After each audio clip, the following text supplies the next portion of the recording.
안녕하세요. 축구 전문 기자 한준입니다. 대한축구협회가 제9차 전력강화위원회 회의를 마친 뒤에도 새로운 대표팀 감독의 최종 협상 후보를 추리지 못했습니다. 12명으로 구성된 2차 후보 리스트에 포함된 감독들에 대해서 영상 분석을 가지고 또 면밀한 토론까지 진행한 것으로 알려졌는데요. 이 12명 안에 포함된 감독 후보 중에 3명의 이름이 드러났습니다. 지난 6월 월드컵 예선 경기를 임시 감독으로 지휘했던 전 울산 HD 감독 김도훈 감독과 현재 울산 HD를 이끌고 있는 홍명보 감독, 그리고 전북 현대를 이끌고 K리그 우승을 이뤘던 포르투갈 출신의 조제 모라이스 감독인데요. 이 3명의 리스트업에 대해서 축구 팬들의 우려가 따르고 있습니다. 대체 어떤 일이 벌어지고 있는 것인지, 왜 이 감독들이 후보에 올랐고 다른 외국인 감독 후보군으로는 어떤 인물들이 나올 수 있을지 한준TV가 국내 매체의 최신 보도 팩트체크해보고 또 독점 정보까지 전해드리도록 하겠습니다. 먼저 6월 18일에 서울 시내 모처에서 진행됐던 5시간가량의 마라톤 회의가 어떻게 이루어졌느냐. 제9차 KFA 전력강화위원회에서는 정혜성 위원장을 포함한 9명이 현장에 참석해서 KFA 분석팀이 구성한 각 후보 감독들의 공격 및 수비 조직, 플레이 스타일 등 주요 전술들을 이제 영상으로 파악하고, 이 파악한 내용을 통해 어떤 감독을 최종 협상 대상자로 추릴지를 이제 논의했고요. 그에 대한 아직 결론이 나오지 않았습니다. 차기 회의인 10차 회의가 다음 주 중에 열릴 예정인데, 이 다음 주에 열릴 회의에 모여서 최종적으로 모두의 이제 토론과 합의를 통해서 5명 정도를 추리고, 이 5명 중에서도 우선 협상 순위를 정해서 1, 2, 3, 4, 5순위를 정한 이후 1순위부터 직접 대면 협의와 조건 협의를 가져갈 것이다. 이렇게 좀 알려지고 있는데요. 이 리스트 안에 국내 감독이 있다는 사실은 애초에도 알려졌지만 KBS의 추가적인 취재를 통해 확인된 이 국내 감독은 김도훈 감독과 홍명보 감독인 것으로 알려졌습니다. 5명 안팎의 최종 후보를 또린다고 했기 때문에 4명이 될 수도 있고 5명일 수도 있고 또 6명이 될 수도 있겠지만, 중요한 부분들은 대한축구협회가 클린스만 감독에 대한 위약금, 코칭 스태프 포함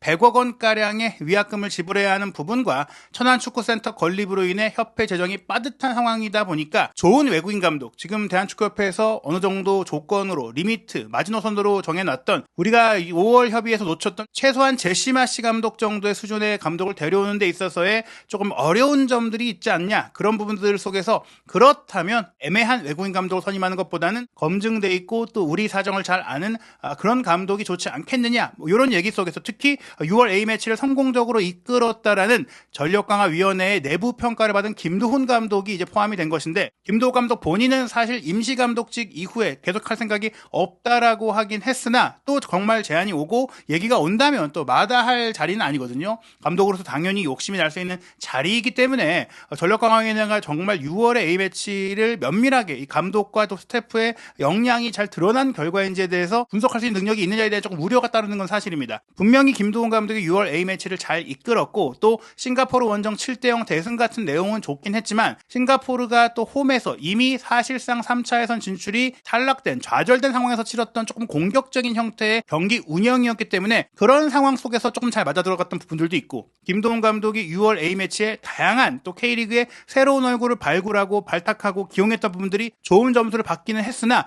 그런 것들이 또한 어떻게 보면 크게 결과에 대한 그런 우려가 없는 상태에서 새로운 실험을 해볼 수 있는 그런 여건이기도 했고, 이 과정 속에서도 어떻게 보면 다양한 코칭 스태프와 또 많은 K리그의 관계자들의 조력도 있었던 것이 확인되고 있다 보니까 결국에는 6월 A매치에서 대표팀을 성공적으로 수습하고 이끌었다라는 부분들이 김도훈 감독을 정식 감독으로 선임하는 판단으로 이어지기는 조금 어려움이 있지 않느냐. 사실 울산에서 김도훈 감독과 이제 계약 관계를 정리하고 홍명보 감독을 선임한 것도, 비록 김도훈 감독이 울산 감독으로 참여했던 마지막 대회였던 AFC 챔피언스리그 우승을 이루기는 했으나, 그 당시 이 AFC 챔피언스리그 같은 경우에는 코로나 문제로 인해 단기간에 모여서 치렀던 그런 환경과 여건들이 어떻게 보면 K리그 팀들에게 조금은 긍정적으로 작용했던 요인도 있다라는 현장 전문가들의 분석도 있고, 결국 K리그 우승을 계속해서 놓쳤던 부분들에 대한 아쉬운 면들, 초기 플랜 A 정도는 잘 만들지만 경기 중에 대응력이라든지 전체 운영력에 대해서 아직은 조금 더 발전할 필요가 있다라는 평가를 받았던 김도훈 감독이라는 점에서, 게다가 20세 이하 대표팀이라든지 팀이라든지 23세 이하 연령별 팀의 감독 후보로 오르내리고 있는 김도훈 감독이라는 점에 있어서는 당장 2년 뒤에 있을 월드컵에 나설 감독으로 이제 김도훈 감독을 선임하기에는 조금은 김도훈 감독 본인이 좀 발전하고 좀 더 익혀야 될 부분이 있지 않느냐, 그런 평가가 있는데 김도훈 감독이 이번 12명의 리스트에 든 것은 분명히 많은 축구 팬들이나 또 축구계 전문가들도 우려하는 부분일 수 있습니다. 또한 홍명보 감독 같은 경우 확실하게 이번 리스트에 든 것이 확인이 됐는데, 지난 3월에 클린스만 감독의 경질과 3월부터 정식 감독을 선임하겠다는 의지를 갖고 움직였을 때 대한축구협회의 애초 계획은 국내 감독을 선임하는 것이었거든요. 그런데 당시 국내 감독 후보군에 든 대부분의 인물들이 K리그 현직에서 일을 하고 있는 부분이 있었고, 또 K리그가 막 개막을 하고 있었고, 공개훈련을 갖고 선수 영입을 갖고 이제 시즌을 시작하려는 시점에 감독을 데려가는 것은 분명히 K리그 구단 운영과 K리그 전체에 대한 존중심에 대한 문제가 생길 수 있는 그런 여러 요소들이 있다 보니까 감독들도 부담스러워했고, 그런 과정 속에서 홍명보 감독이 직접 이런 의사가 타진됐을 때 고사하는 그런 결정을 내렸었거든요. 이렇게 고사를 했었는데도 다시 홍명보 감독이 이번 리스트에 포함된 것은 결국 국내 감독 중에, 국내 지도자 중에 최고의 능력을 갖고 있는 감독이 홍명보 감독이라는 전력강화위원회의 판단이 내려진 것이다. 꾸준히 지속적으로 홍명보 감독이 1순위인 것은 무엇보다 K리그에서 최근 2시즌 연속 울산 HD의 우승을 이끌었던 결과를 냈고, 또 대표 선수로도 무수히 많은 월드컵을 경험했죠. 1990년 이탈리아 월드컵부터 94 미국 월드컵에 출전해서 득점을 올렸고, 98 프랑스 월드컵에서도 수비의 중심 역할을 맡았고, 2002년 한일 월드컵에는 4강 신화를 이끄는 주장으로서 브론즈볼을 수상을 했잖아요. 그리고 나서 또 지도자 경력도 2006년 독일 월드컵에 코치로 참가를 했고, 또 2009년 20세 이하 대표팀 감독으로 피파 20세 이하 월드컵 8강 진출을 이뤘고, 또 2012년 런던 올림픽에서 한국 축구 최초의 메달, 동메달을 또 목에 걸었죠. 그 승승장구하던 흐름이 2014 브라질 월드컵을 1년 전에 갑자기 맡아서 또 그 많은 경기 외적인 요인들로 이제 대표팀이 흔들리는 과정 속에 아쉬운 결말을 맞게 되면서 감독으로서 첫 번째 실패를 겪었는데요. 그 이후 중국의 항저우 그린타운 감독을 맡은 뒤에 행정직으로서 대한축구협회 전무이사직을 맡아서 파울루 벤투 감독 선임이라든지 대표팀 외에도 한국 축구 행정 전반의 발전을 이뤄내면서 다시 조금 본인이 이제 흔들렸던 대표팀 감독으로서 아쉬웠던 시간들을 잘 수습하고 앞으로 나아가기 시작했고, 이제 행정직으로서 한국 축구에 기여한 이후에는 울산 HD의 감독이 되어서 K리그 연속 우승을 통해 자신의 감독으로서의 능력과 또 지금의 리더십과 지금 대표팀에서 문제가 되고 있는 선수단 관리와 기강의 문제를 가장 잘 정리할 수 있는 감독이다. 그리고 2014 브라질 월드컵을 이미 경험했기 때문에 월드컵에서 한 차례 실패 경험을 통해서 그를 통한 배움이 다음 월드컵 준비에도 도움이 될 수 있다. 게다가 홍명보 감독이 현역 시절에 LA 갤럭시에서 은퇴를 했기 때문에 미국 축구의 사정과 인프라와 네트워크도 잘 알고 있고 갖추고 있다는 점들도 국내 감독 중에는 꾸준히 계속해서 1순위로 꼽히는 이유인데요. 사실 홍명보 감독이 여전히 울산 HD와 계약이 되어 있고, 또 내년 여름에 있을 2025 피파 클럽 월드컵에도 참가가 확정되어 있고, 그 대회에 정말 엄청난 상금이 걸려 있고, 그 대회에 참가가 또 감독 개인으로도 굉장히 영광스러운 자리이기 때문에 지금 시점에 홍명보 감독에게 제안을 하는 것은 역시나 홍명보 감독에게 고사할 가능성이 굉장히 크고, 또 울산 HD라든지 K리그에 대한 또 존중심의 문제가 거론될 수 있는 부분입니다. 말씀드린 대로 그럼에도 불구하고 대표팀이 아주 좋은 우수한 명장급의 외국인 감독을 데려오지 못한다면 홍명보 감독이 나을 것이다. 스포티비의 이성필 기자가 취재한 내용을 보더라도 실제 이제 이 전력강화위원 중에 한 명은 여러 후보자들의 장단점을 보면서 한국 축구에 얼마나 융화될 수 있을지에 대한 난상 토론이 있었다고 해요. 즉 감독이 개인적인 전술적인 역량이나 커리어라든지 여러 요인들의 장점들이 있지만 정말 중요한 것은 한국적 정서와의 교감인데, 그런 문제인식에 많은 좀 얘기들이 나오다 보니까 국내 감독도 후보에 올랐고, 또 국내 감독을 선호하는 의견을 보인 의원들이 있었다는 겁니다. 물론 그 모든 것을 초월할 정도의 좋은 감독이라면 이 문제들을 모두 차치하고 선임을 하겠지만, 그런 문제들을 초월할 정도의 감독은 몸값이 비싸기 때문에 그런 면에서도 고민이 있다는 것이죠. 그러다 보니까 한국 스타일에 맞는 지도자가 와야 한다라는 생각에 공감한다라는 김도훈 임시감독의 이야기처럼 지금 한국 축구계의 축구인들 대부분과 전력강화위원회 내부의 반응들이 한국인 감독이 어떻겠느냐, 한국 축구를 잘 아는 감독, 한국 축구와 인연이 있는 감독이 와야 하지 않겠느냐라는 반응들이 있다라고 했는데요. 여전히 이 5시간의 난상 토론과 영상을 보는 부분들에 대해서 시간이 촉박했다는 의견들도 있는데, 이 과정 속에서 떠오른 인물이 바로 전북 현대를 이끌었던 조제 모라이스 감독이라는 게 KBS의 취재를 통해 드러났습니다. 바로 오늘 나온 소식인데요. 6월 19일 오전에 보도에 따르면 홍명보, 김도훈 감독과 더불어 모라이스 감독까지 이제 12명 안에 있다. 12명 중에 10명이 외국인 감독인데 그 중에 한 명이 모라이스 감독인 것이죠. 흥미로운 게 김도훈 감독과 모라이스 감독이 이제 각각 울산과 전북 감독을 이끌면서 K리그 우승 경쟁을 했었던 사이이고, 그 다음에 이제 홍명보 감독이 K리그 연속 우승 체제를 갖추고 있는 상황인데요.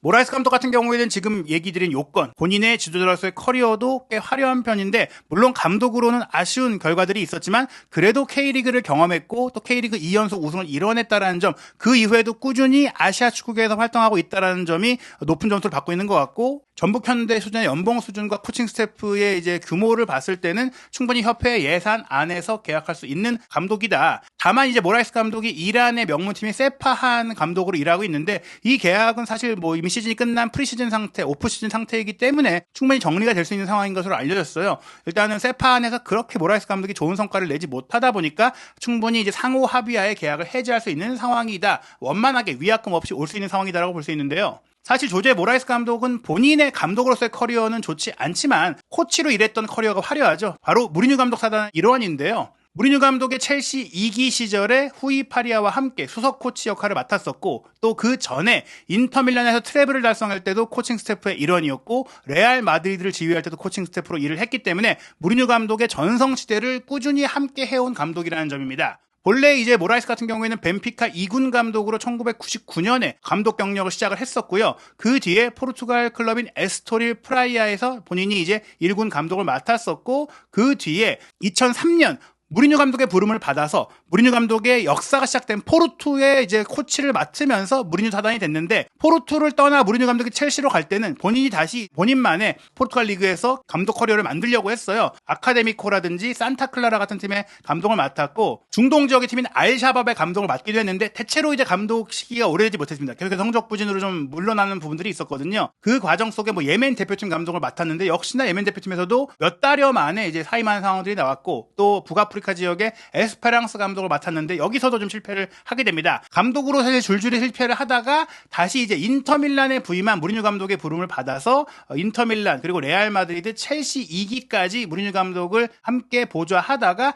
다시금 알샤밥 감독이 되면서 2014년에 서아시아 지역으로 왔는데 여전히 또 이제 실패를 했어요. 그런데 중요한 부분들이 알샤밥과 에스페랑스 같은 경우에는 과거에도 부임을 했는데 나중에도 부임을 했다. 그것은 사실 그 이전의 시기에 그렇게 또 많이 아쉬운 평가라기보다는 한 번 더 부를 만한 어떤 뭔가를 보여줬던 게 아니냐 평가를 할 수가 있겠죠. 그리고 또 이런 감독 경력이 결국에는 일찍 끝나게 되면서 무리뉴 감독이 첼시에 다시 이제 돌아와서 일을 했었는데요. 결국 무리뉴 감독이 첼시에서 사임했을 때 휴식기를 갖는 동안 다시금 모라이스 감독이 감독으로서의 커리어를 만들어 갔는데, 튀르키예 클럽인 안탈리아스포르에서 25경기를 지휘했고요. 또 그 뒤에는 그리스 명문팀인 AEK 아테네에서 14경기, 그리고 잉글랜드 하브리그에 있던 반슬리에서 15경기를 이제 지휘를 하면서, 그러다가 이제 계속해서 역시나 성적 부진으로 경질이 되다가 2019년에 이제 최강희 감독이 떠난 전북현대 감독으로 첫 외국인 감독으로 부임을 하게 됐었고, 여기서부터 어떻게 보면 본인이 상승세를 탔다라고 볼 수 있어요. 전북현대에서의 K리그 우승과 성과를 통해서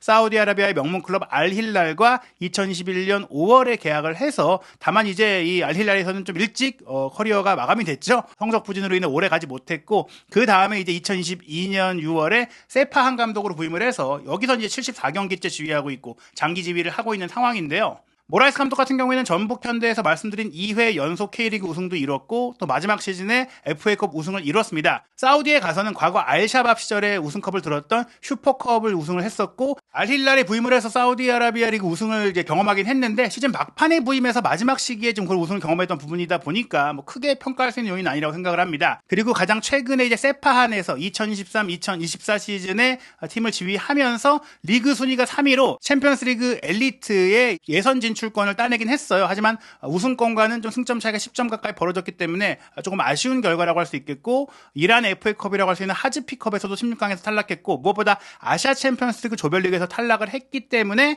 결국에는 세파한이 모라이스 감독이 떠난다고 했을 때는 뭐 크게 문제를 삼지 않을 수 있는 그런 상황이다. 근데 그런 상황이라면 모라이스 감독에게 우리 대표팀을 맡기는 게 좀 앞으로를 기대할 수 있는 그런 부분일까에 대해서 우려가 따를 수밖에 없습니다. 즉 K리그를 경험했고 전북현대에서 일해봤다라는 점, K리그 우승을 해봤다라는 점 외에 모라이스 감독이 한국 대표팀과 한국 축구를 발전시킬 수 있는 인물인가에 대해서는 분명히 큰 물음표가 있다고 봐야 될 것 같습니다. 이러한 가운데 다음 주에 예정된 10차 이제 전력강화위원회를 통해서 5명 정도로 이제 후보가 압축이 될 텐데, 이 안에 김도훈, 황명보, 모라이스 감독이 들어간다면 나머지 10명의 후보의 면면이 좋지 않다라고 봐야 될 것 같아요.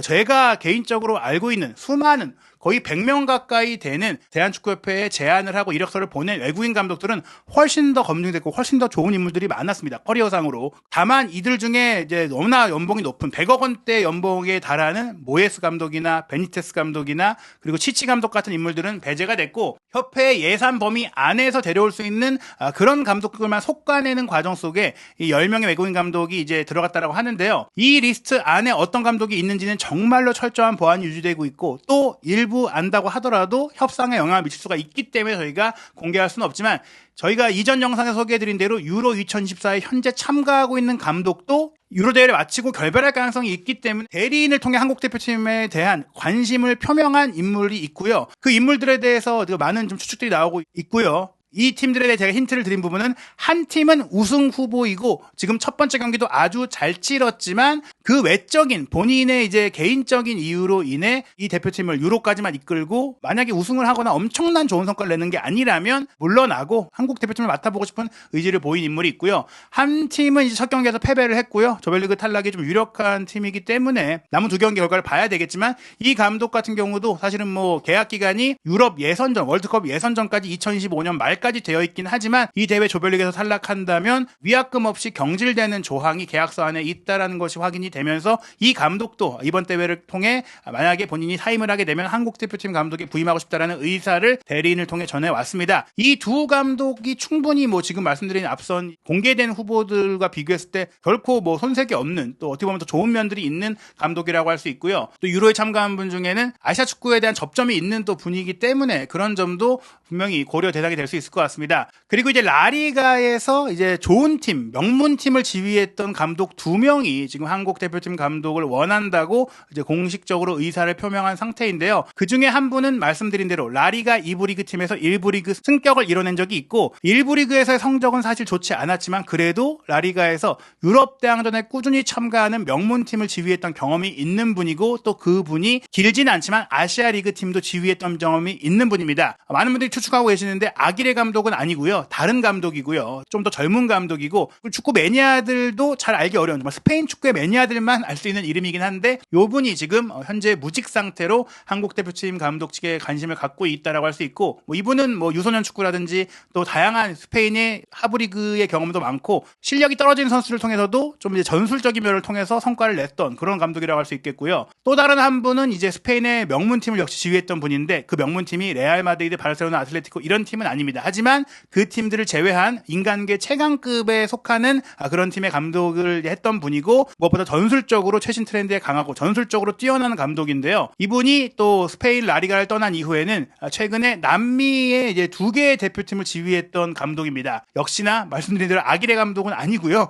그 분이 이제 한국 대표팀을 원하고 있기 때문에 최근까지도 대표팀을 또 이끌었던 경험이 있기 때문에 분명히 월드컵을 준비하는 과정에는 크게 또 그런 경험의 문제라든지 인사이트의 문제가 드러나지 않을 감독입니다. 실질적으로 이제 12명의 후보가 더 좁혀졌을 때 그 시점에 이분들이 있을지 또 어떤 분들이 있을지 혹은 뭐 더 좋은 다른 후보들이 있을지가 굉장히 이제 우리가 면밀하게 지켜봐야 될 부분인 것 같고요. 우리 대표팀이 어떤 또 유형의 감독을 이제 최종 후보에 올릴지를 이제 어느 정도 내다볼 수 있는 발표가 6월 20일 오후 2시에 이제 축구회관에서 열립니다. 한국 축구가 나아가야 할 방향성, 한국 축구의 기술 철학 발표회가 열리는데 정혜성 위원장이 이제 이번 대표팀 감독 선임까지만 맡고 선임이 되면 물러날 예정으로 알려졌습니다. 그 뒤에 이제 상근직으로 이임생 테크니컬 디렉터, 이임생 기술이사가 한국 축구의 게임 모델을 이제 만드는 데 주도적인 역할을 했고 앞으로는 감독 선임이든지 대표팀의 전력 강화의 위원장의 역할도 어느 정도 할 것이다라는 얘기들이 있는데 어찌됐거나 지금 뭐 지난 몇 년 동안 KFA의 전임 지도자, 전임 강사, 전력 분석관, 전임 연구원 등